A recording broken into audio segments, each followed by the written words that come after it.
Good morning class. Welcome to Kholeshwar Genius CBSE school Ambajogai. Kholeshwar Genius CBSE school में आप सभी का स्वागत है। This is our social science period for class 7। Today we are going to learn our history, our past, the first chapter of our syllabus, the tracing changes through 1,000 years. Let's see what we learn in 1,000 years ago. 100 साल या 1000 साल पुरानी ये कहानी है। कैसे हम सीख सकते हैं या किस तरह से इसमें चीज़ें बताई गई हैं 1000 साल पुरानी, इसके बारे में हम आज जानकारी लेने वाले हैं। Tracing changes through 1,000 years in this chapter. Take a look at maps 1 and 2. Map I was made in 1150 CE, means 1154, by the Arab geographer अल-इदरीसी। मतलब ये जो चार्ट हैं या ये जो मैप्स हैं, नक्शे हैं, ये किसने बनाए हैं? अल-इदरीस ने सन 1154 में बनाए हुए हैं। The section reproduced here is a detail of the Indian subcontinent from his larger map of the world.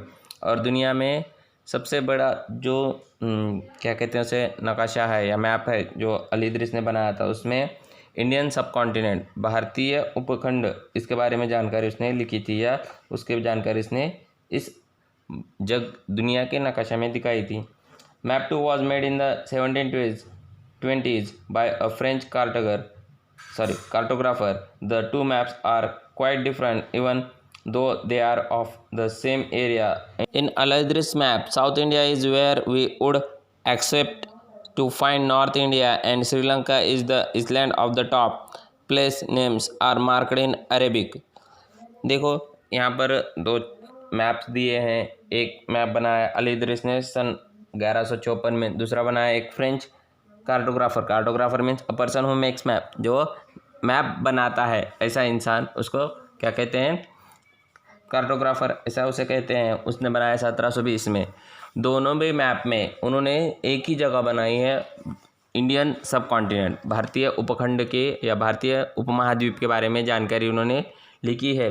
तो ये जो है उन्होंने अपने अपने पॉइंट ऑफ व्यू से उस टाइम का नक्शा या मैप बनाया था। जिसने अल-इदरीस ने क्या किया था, उसने जो नक्शा है साउथ इंडिया और नॉर्थ इंडिया, साउथ इंडिया ऊपर चला गया था और नॉर्थ इंडिया नीचे चला गया था। और नॉर्थ इंडिया श्रीलंका जो द्वीप है, वो द्वीप ऊपर चला गया था, मतलब टॉप पर वो द्वीप दिखाई देता था।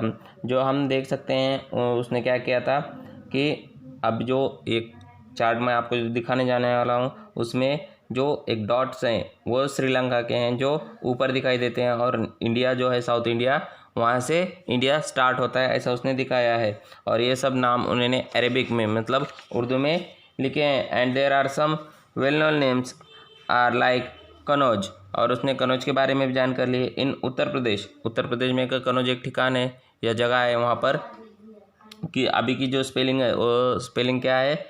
KQANAUJ, जो चार्ट में दी है। आप देखते हैं उन दोनों अल-इदरीस ने और किसने बनाई थी? एक फ्रेंच कार्टोग्राफर ने बनाई थी। वो दोनों चार्ट हम देखते हैं। आप स्क्रीन में देख सकते हैं ये चार्ट जो है जो अल-इदरीस ने बनाया है और ये चार्ट फ्रेंच कार्टोग्राफर ने बनाया है।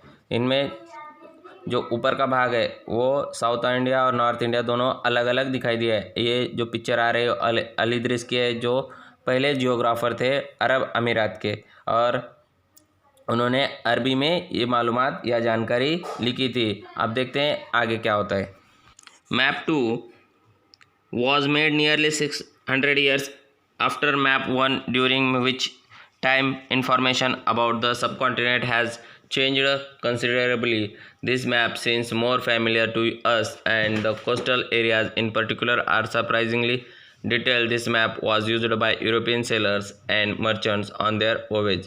तो जो सेकंड मैप है वो हम आज यूज़ करते हैं, वो प्रॉपर इंडिया है, क्योंकि अल-इदरीस ने जब मैप बनाया था उसके बाद 600 साल के बाद दूसरा मैप बनाया, जब तक बहुत फिजिकल चेंज हो चुके थे। इसलिए आज का जो नक्शा है या आज का जो मैप है 1720 का, जो फ्रेंच कार्टोग्राफर ने बनाया था, वो ज़्यादा करके यूरोपियन जो सेलर्स थे वो क्या करते थे, अपने सफ़र के लिए वो इस्तेमाल क्या करते थे। जैसे समुंदर किनारे से भारत आना है या महाद्वीप में, हमारे महाद्वीप में आना है, तो ये क्या करते थे, जो समुद्र किनारे का रास्ता है उससे महासागर का जो रास्ता है वहाँ सर क्या करते थे, ये मैप यूज़ कर कर उसमें से आते थे। Equally important in the fact that the science of cartography different in 2 periods. यहाँ पर देख सकते हैं 2 समानताएं हैं, क्योंकि 2 पीरियड्स में 2 अलग अलग मैप्स बनाए गए हैं। ये क्या है, एक साइंस है। When historians read documents, maps and texts from the past, they have to be sensitive to the different historical backgrounds। और जब हम रीड करते हैं हिस्ट्री, तो हिस्ट्री के पास में जितना हमको मालूम है या जो भी चार्ट टेबल्स वगैरह जितना भी है साहित्य, उसका हम अच्छी तरह से क्या करते हैं, अध्ययन करते हैं। और it's close to the heart, और ये हमारे दिल के बहुत करीब होता है, क्योंकि सेंसिटिव है। हमारा पास जाने के लिए हम कभी भी तैयार रहते हैं, और ये दिल के करीब होने की चीज़ रहती है। In which formation about the past was producer, और वो किस तरह से हुआ था ये जानने के लिए हम उत्सुक रहते हैं। That's all, thank you, have a good day, bye.